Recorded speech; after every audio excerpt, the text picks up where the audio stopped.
নমস্কার। জ্ঞানবাণী স্টুডিওর আজকের সমীক্ষার বিষয় হচ্ছে অল্প বয়সী ছেলে মেয়েদের প্রেম এবং আত্মহত্যা ও পালিয়ে যাওয়া। পরপর আমরা 3টি ক্যাটাগরিতে ভাগ করে বিষয়টি আলোচনা করব। প্রথমে আলোচনার বিষয়ে আমরা আসছি অল্প বয়সের প্রেম। আচ্ছা, অল্প বয়সের প্রেম বলতে আমরা কি বুঝব?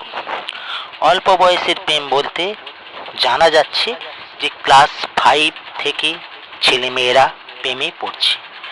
ক্লাস 5 মানে তার বয়স বিচার করতে হবে আমাদেরকে আগে। ধরে নেওয়া যাক ক্লাস 5 মানে তার বয়স প্রায় মিনিমাম 11 থেকে 12 হতেই হবে। আরও যদি কমেও ধরি 10 বছরে বয়স সন্ধি ঠিক পাককাল যেটা বলা যায় ফার্স্ট এজ, সেই সময় বাল্য যে যৌবনটা শুরু হচ্ছে তার একটা এফেক্ট কিন্তু ছেলে মেয়েদের মধ্যে পড়ে। এটা আগেও ছিল, নতুন কোনো চিন্তার বিষয় নয়। চিন্তার বিষয় হচ্ছে সেটা যে ছেলে মেয়েরা এখন যাকে চাই তাকেই দিতে হবে, মানে বিয়ের কথা বলছি। ধরে নেওয়া যাক একটি মেয়ে বা ছেলে যদি ক্লাস 5-এ প্রেমে পড়ে, সে 6 বা 7-এ উঠে তারা বাড়ি থেকে পালিয়ে যাচ্ছে।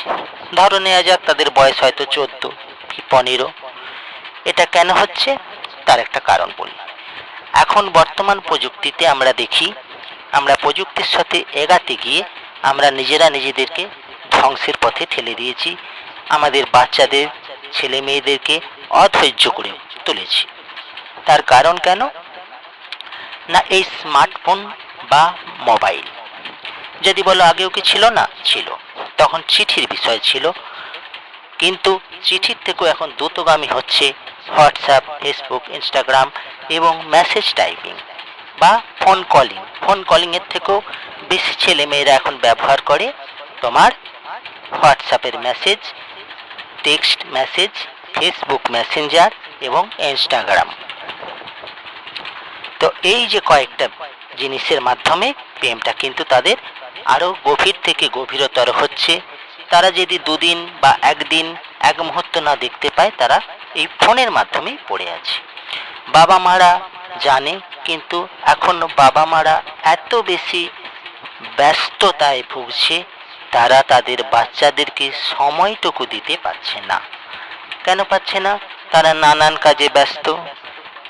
গৃহবধূরা এখন নানান হাতের কাজ থেকে শুরু করে এত কাজে তারা ব্যস্ত থাকছে যে তারা নিজের ছেলে মেয়েদেরকে ভালো মন্দটা বোঝাতে অবধি অক্ষম। এটা ধরে নিতেই হচ্ছে আমাদেরকে। কারণ এই যে অক্ষমতার সুযোগে যে তুমি ফোনটা ঘেঁটো না যখন বলা হচ্ছে, তখন সে বলছে কি আমি এই ফোনটা ঘাঁটবো না, তার মানে আমি যাকে ভালোবাসি তার সঙ্গে চ্যাট করতে পারবো না। এই যে একটা ইগো, জেদ, এটা কিন্তু তাদের মধ্যে তৈরি হচ্ছে। তাহলে আমরা এর জন্য কোনটাকে দায়ী করব? না, মোবাইলটাকে দায়ী করব। কারণ মোবাইল প্রযুক্তিটা যদি তার হাতে না থাকতো, সে স্কুলে গিয়ে দেখা করতো, টিউশনে গিয়ে দেখা করতো, সেখানে অনেকটা দূরত্ব বা গ্যাপের বিষয় তৈরি হতো।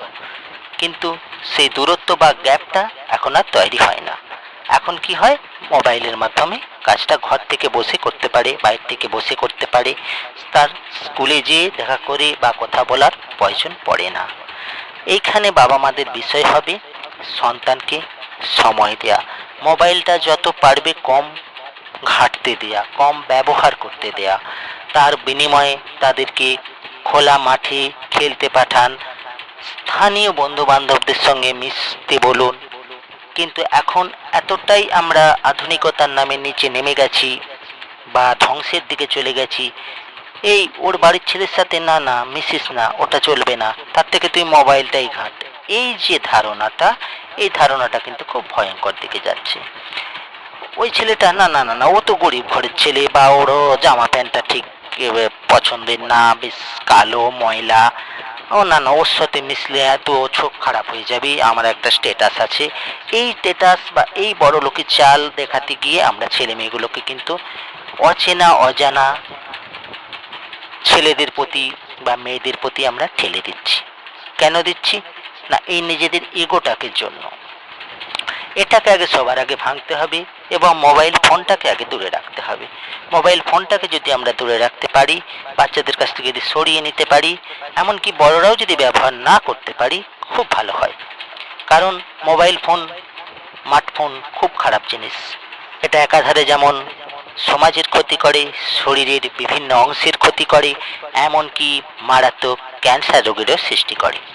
তাই আমরা একটা জিনিস থেকে বেরিয়ে আসতে যদি পারি, অন্তত মোবাইলটা যদি কমাতে পারি, এবং ধ্বংসাত্মক যে জিনিসটা আছে সেটা হচ্ছে ফেসবুক, হোয়াটসঅ্যাপ, ইনস্টাগ্রামের মতো জিনিসগুলোকে যদি আমরা আরও উন্নত করে উন্মুক্ত করতে পারি, মানে আমার ছেলে মেয়েরা কার সঙ্গে কী করছে সেটা যেন আমরা জানতে পারি।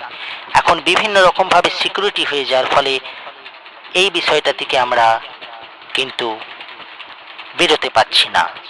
সিকিউরিটির কারণে আমার ছেলে মেয়েরা কার সঙ্গে কী করছে সেটা তাদের ব্যক্তিগত হয়ে যাচ্ছে, ফলে ভালোর করতে গিয়ে কিন্তু আমরা খারাপের দিকে চলে যাচ্ছি। তাই আমাদের উচিত আমাদের ছেলে মেয়েদেরকে সময় দেওয়া, তাদেরকে বোঝানো এবং তাদের কথাটা বোঝা এবং তারপর সিদ্ধান্ত নেওয়া। নাহলে কিন্তু দেখা যাবে এই অপরিণত বয়সে তারা পালিয়ে যাবে, বিয়ে না দিলে তারা আত্মহত্যা করবে এবং অধৈর্যবশত একটি সন্তানহারা পরিবারে রূপ নিতে আমরা থাকব। নমস্কার। আজকের বিষয় এইটুকুই ছিল। জ্ঞানবাণী স্টুডিও